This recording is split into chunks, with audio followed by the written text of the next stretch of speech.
Wonderful job. It was wonderful seeing you today as well. I just want to do a quick recap so we can see it on the piano, what we were talking about. When we were at the board and we were drawing out our triads, and we had our first finger playing the C, and then our third finger playing the E, and then our fifth finger playing the G, we had a triad. In the key of C major, our 1 was on the C, our 3 was on the E, and our 5 was on the G. Each time we moved that up, we were exhibiting that C major has no sharps and no flats. Most importantly, we're just saying that there is no like D sharp or E sharp. So when we go through the process of learning these, I want to make sure that this is the right distance here. I'll back up just a little bit. So when we go through the process of learning these, we see that our fingers play the frets.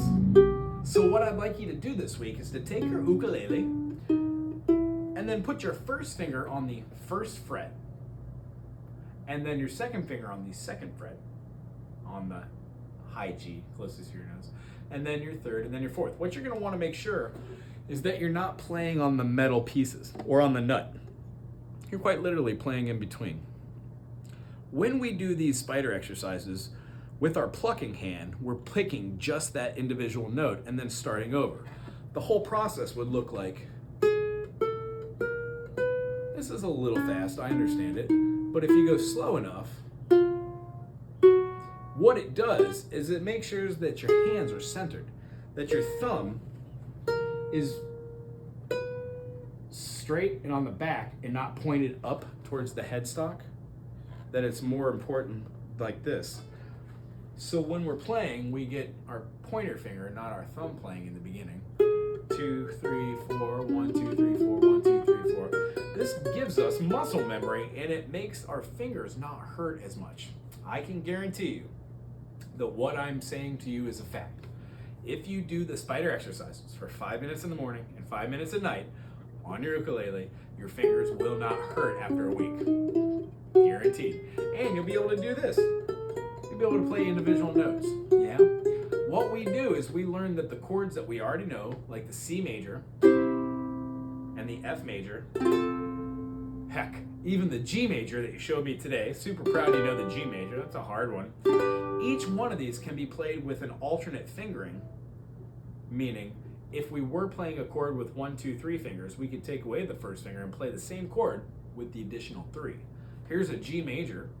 When I remove my first and put my second to where my first was, put my third to where my second was, and then bring the pinky, the fourth, on to where the third was, I get the same chord, but it's with a different fingering. The reason why I do that is then I could scoot that up and bar, which gives me a G sharp, A sharp, so on and so forth. Without that addition of the bar, the chords just won't sound right. So we're lining ourselves up for success. Your chord of the week is a D minor. The way you find the D minor is the way you find the relative minor of any key. Let's see. In the key of C major, no sharps, no flats. So C, D, E, F, G, A. We also have a B diminished, but it's not important for this. A, however, is. It's the minor 6, meaning all the notes in A minor are all the same notes in C major. C major, D minor, E minor, F major, G major, A minor, B diminished. But A minor has all the notes that C major does. So in the key of F major, F, G minor, A minor, B flat major, C major, D minor. So F major and D minor have the same notes. So if I play an F major by putting my first finger on the first fret of the E string, boop, I get an F note, because there isn't a note in between E and F. It just is. Second finger goes on the second fret on the string closest to the note to play the A note, which is on the G string. And then our third finger goes in between on the C string, the thickest string, on the second fret for the D note. Giving an F major with a D note makes a D minor. It just so happens that all the notes in F major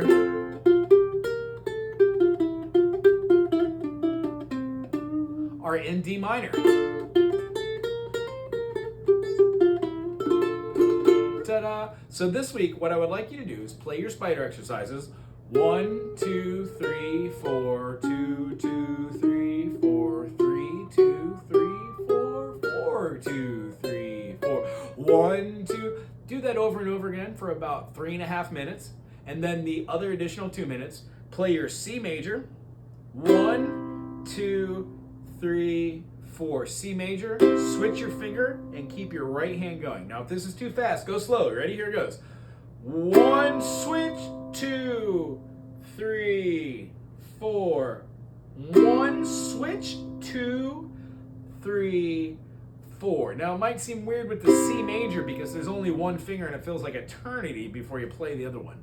But what about a chord that has 3 notes? The G major has the first finger on the C string at the 2nd fret for the D note. C, C sharp, D. It has the 2nd finger on the B note on the A string. A sharp, B, A, B flat, B. Either way you want to look at it. And then it has our 3rd finger wrap around for the E string on the 3rd fret for the G note. E, F, F sharp, G. When we do the exercise, we would have a downstroke. On our 2nd time down, we would put our 2nd finger where our 1st finger was. On our 3rd time down, we would put the 3rd finger where the 2nd finger was. And then on our 4th time down, we would put the pinky on the fretboard where the 3rd finger was. Thusly, the chord is formed for our next play on the 1. 1 and 2 and 3 and 4 and 1 and 2 and 3 and 4 and. The reason why we do this, the fingers will layer with the beat, and then inevitably the fingers will know where to go, and instead of layering, they will all move at the same time. So when we're not doing a whole note, 1 and 2 and 3 and 4, we can do a half note.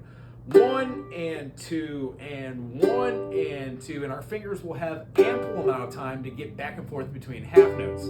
When we go down to quarter notes, if our fingers can't move between the 2 shapes at that same speed doing quarter notes, then we need to slow down just a little bit. And then doing down, up, down, up, down, up, should be able to switch the fingers back and forth between 8th notes, and then 16th notes, 32nd notes, so on and so forth. So this week, do your D minor as the chord of the week. 1 and 2 and 3 and 4 and chord and switch and switch and switch and play and switch, so on and so forth, until you can go back between the 2 different shapes, same chord, different fingerings. I really enjoyed seeing you this week. Share this video, play that ukulele, make sure you name it if you want to, and then we'ole talk about more ukulele related things next time we see each other. Aloha.